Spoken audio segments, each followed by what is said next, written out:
Hi, my beautiful people. Welcome back once again to Prospect Channels TV. This news choker. Unbelievable revelations just they come out left, right, and center concerning, Nigerian government and the Igbo people, where Nigerian government have actually placed the Igbos and what is about to befall the country. I beg, una go see wetin this man reveal that is currently shaking Nigeria. So guys, this is Prospect Channels TV. I want to say a very big thank you once again for this coming out here. And also, I still want to use this opportunity to, make a disclaimer. Okay, put a disclaimer to this Prospect Channels TV. Say this channel will not sponsor misleading information. We not sponsor violence. We not sponsor hate speech. No words. So all these things I've mentioned is what I hate. So we don't do that. What we do here is we educate, we inform people what is happening, in our community, in our society as a whole. So please, I beg you to please take note of that. So guys, let me drop this news, the video I meant to say, so you can understand what is happening right now. Thank you. But you must understand that this is not just about landmark. There's an Igbo problem in Nigeria. That's why they're holding Nnamdi Kanu. What's your take on for asking for detention? And then we are rehabilitating Boko Haram commanders. He said 120,000 of them have surrendered with foreign currency in their hand. And we have rehabilitated them. But one guy who says, we want justice, we don't want to stay in Nigeria, we are holding him perpetually using the judiciary or judicial, subterfuge to keep the trial. Now, everybody who knows what they are doing understand that it's not a judicial matter. So Nnamdi is essentially a political prisoner. He's a political hostage. Well, I call him not a political because he may not, whoever is in power, except me, will keep him in jail. So do you think that Igbos generally are endangered species in Nigeria? Going back what you just said. The truth, that's the truth. Nigeria did not forgive Igbo since the end of the Civil War. What did they do? Because they challenged the real estate of the British called Nigeria. So, and they didn't forgive them since then. So everything has been done after that. We know this is the unspoken truth about the country called Nigeria, that they did not forgive Igbos for the Civil War. The Igbos were the victims and they have forgiven the victims. So why is it difficult for the victims to... We are preaching to the choir. And because he had mentioned once that, in an interview, he had mentioned that the Igbos will never be president of Nigeria. That is a perpetual, narration to keep the Igbos where they are. Yes, it's not about to win the presidency. If they find an Igbo man that is malleable, that can work in their interests, they can make him president if he doesn't have any power. You can be a president of Nigeria and not have the powers of the president. When they wanted to destroy the landmark, who was the minister in charge? It's not an Igbo man. And Moka is Igbo speaking, also fighting. It's easier for them to use an Igbo man to carry out. If it was done by Yoruba man, the uproar would have been worse. But you find an Igbo minister of works to help you demolish Igbo businessmen. Can't you see them? So it's easier that way. It's manipulation. It's how Nigeria manipulate people. But I'm not saying that if he was a Yoruba minister, he cannot demolish. They will do it too. It's easy. Anybody could have done it as long as there's an agreement to do it. Because beyond just ethnicity, there's also an elite conspiracy against Nigerian people. So an average poor person is endangered. But you are likely more endangered if you have committed a generational crime against the Nigerian real estate. By being an Igbo man. Of course, that's the truth. That's why you were saying, oh, you are Yoruba man. If based on what I say, they even tell me I'm not Yoruba enough. But I'm of mixed heritage. There's a part of me that is Ijo.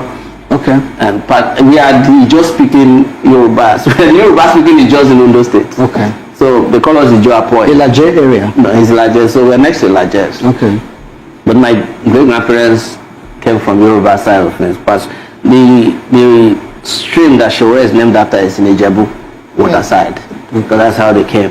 So, but I don't speak to people based on ethnicity. I don't define myself based on my ethnic heritage, even though I do not deny it. But because it underlies our humanity to be assigned an ethnic position before you can be respected. Are you getting my point? Or before your views can carry on, so you have to be a Yoruba man, and then it was all. So we've had Rwanda. One of them. We've had Rwanda manage the same ethnic issue in their country with the Tutsi thing after years of genocide. Are you sure they managed it? Well, to a reasonable extent. Manage it through genocide. And Nigeria after also, genocide management. So this is what you should understand. Okay. Nigeria also managed the Igbo problem through genocide. 4 million Igbos. So I was coming to that. Is that not genocide?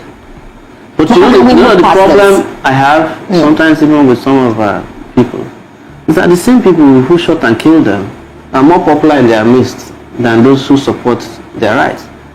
The ambassadors of this world are embraced as authentic people, but these are the people who went and used top commando to massacre Igbos. What did they name this airport after? Murtala Mohammed, one of the most notorious killers of Igbos. Buhari, they kill Igbos.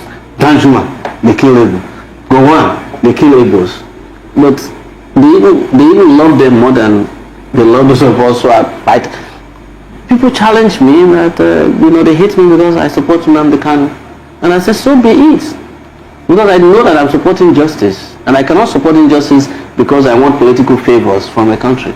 If you want to keep carrying out genocide of political nature or continuation of it, you can go ahead. Keep voting for the criminals who are perpetrating it.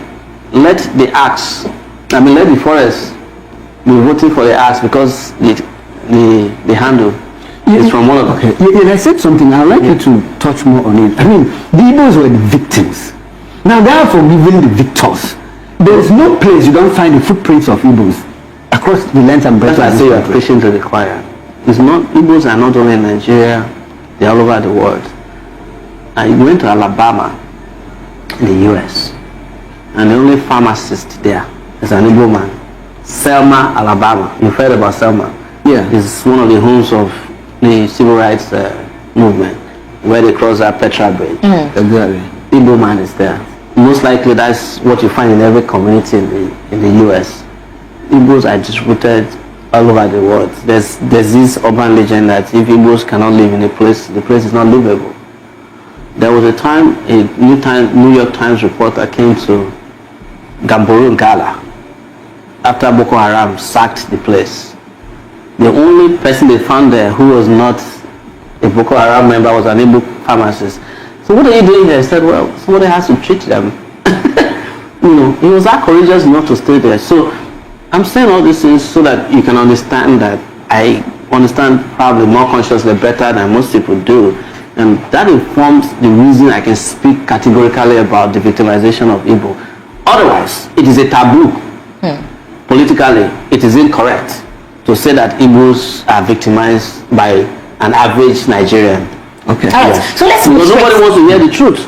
And when you say, if someone is watching Nigeria, they say, Sowore, what's your problem now? Leave these Igbo people alone. You understand? That is the truth. But I cannot, my conscience cannot allow me to accommodate the genocide of 3 million people, 4 million people, and then the continuation of that denunciation of their existence through persecution in which the Nigerian state is carrying out, either through Landmark or Nnamdi Kanu or, look, I told a story, I think it was on a Honest Punch, that in this country, there was a time they were beheading Igbos, putting their heads in calabash and putting on the trains going. Do you think that's what's happening in the East right now? Speaking about militarization. Program, you understand? And that's why they're doing it. It's what they're doing. When we did August, what did we ask for? Demilitarization of the East and release of Nnamdi Kanu was one of our demands. But it was the most denounced demands, even by human rights people. They told us, no, don't include Kanu in your demands. Otherwise, we will not join you.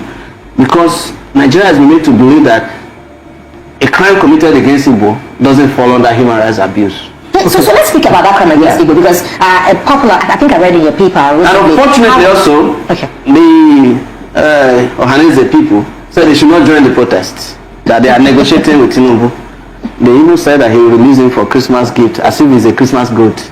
Yes, that's true. All right. So speaking about this militarization of the Southeast, recently I read in your platform, a popular media mogul, one of the media platform in Lagos State, was dehumanized in the Southeast. He was traveling through Anambra State to Asaba Airport, and he was accosted. He and about 3 DSS officials were accosted by military personnel who, dehumanized them, told them to lie on the floor. In fact, told them they were going to shoot at them, told them that they were IPOB. Do you think there has been accusations that most of the people killed in the Southeast in the guise of IPOB are really not IPOB? Exactly. Do you think that this is exactly what happened? Burning down villages, Nigerian army. They are burning down villages. Like, if you are 17 years old in the East, you carry any kind of hairstyle and you run into a military checkpoint, you're automatically targeted. It's profiling. Oh, wow. You understand? But go to Katsina. Listen to this before we end this broadcast. The government in Katsina said a whole local government with tons of bandits have only 5 policemen in their area. They have only 1 vehicle, no military. But there are bandits all over the place. Why is it that banditry and terrorism in the north is treated with kid gloves, and people who are asking for what is recognized by the United Nations as self-governance, the request for self-governance, is treated as a crime against the state? But terrorism is not treated the same way in the East. I traveled in the northern part of Nigeria during the election in 2019 and also in 2023. You can drive all the way from some of the most, bandits havens, Dangerous points. and there will be no policeman or army on the way. Okay. But you cannot travel in the East today. Is 1 kilometer, 1 military battalion. Unfortunately, that is what it is. Before you, Yes. can I ask you a personal question? Go ahead. You have, we have spoken a lot here, and you are more like a repetition of speaking truth to power. Sowore, do you fear for your life? It's too late. My life had been taken several times, to the point that all I'm dedicated to is living my life one day at a time. Alright, so I just finished watching this video by Sowore, and I can tell you that this guy said real facts. He said the real truth as it is. Whether you like it or not, everything that this man said is what is actually happening in Nigeria as we speak. In fact, take a look at what he said about Nnamdi Kanu. He said Nnamdi Kanu is a political hostage. Nnamdi Kanu has actually been in detention for over 5 years, and any government that comes in will still be a slave to that government. Nnamdi Kanu was actually arrested by Buhari back then, and after Buhari finished his 8 years, 4 years, 8 years, Tinubu is here now, is the president of Nigeria, and he is not even saying anything about the release of Nnamdi Kanu. It is very, very, very shameful to the Nigerian government that they decide to use Igbos as scapegoats. Later, they will be using their own brothers to, look at what the southeastern governors are doing. Just imagine, they are all slaves to the Nigerian government. Take a look at what how coordinated they are. I mean, it feels like if Nnamdi Kanu is actually released, a whole lot of things will be spoiled in the southeast for them. And we all know that these guys are actually politicizing is continuous stay in detention. It's really obvious that these people are continuing to keep this man for no reason. Look at people who has actually been causing havoc in the country. Boko Haram people, Boko Haram members, they were actually freed. Look at it. It's just so is just so shameful. It's just so shameful that the innocent would keep on languishing in prison for no reason. Why would Nnamdi Kanu wait? This is someone that we're supposed to cherish in Nigeria. I mean, this is a man of wisdom. This is a man that whenever he speaks real truth. These are the people that we're supposed to cherish in our country. And now it's happening. It's just the opposite. Rather, we look for, where the Nigerian government would always look for the good ones and the innocent ones and detain them because they are saying the truth, because they are fighting for the freedom of their people. Honestly speaking, I really want to hear from you guys regarding this particular incident that is happening in southeastern part of the country, especially with Igbos. What do you think is the solution to all this continuous issue, this problem that keeps on, growing every day? What do you guys think about it? Let me hear from you guys using the comment section below. And also, if you're watching for the very first time and you're not yet a subscriber, kindly subscribe to our YouTube channel. Also, drop a like in this video. With that being said, see you. Hi guys, thank you very much for staying to the end of this video. What's your take on this? Please, let's hear from you. Kindly do well by subscribing to this channel if you have not. Please share this video, let it go viral. Every Igbo person, every Igbo man, every Igbo woman must understand their position today in Nigeria, where exactly as the Nigerian government placed them. Okay, this is just what we should be asking ourselves. So my people, I beg, share this video. I beg, share, subscribe. Thank you. Bye for now.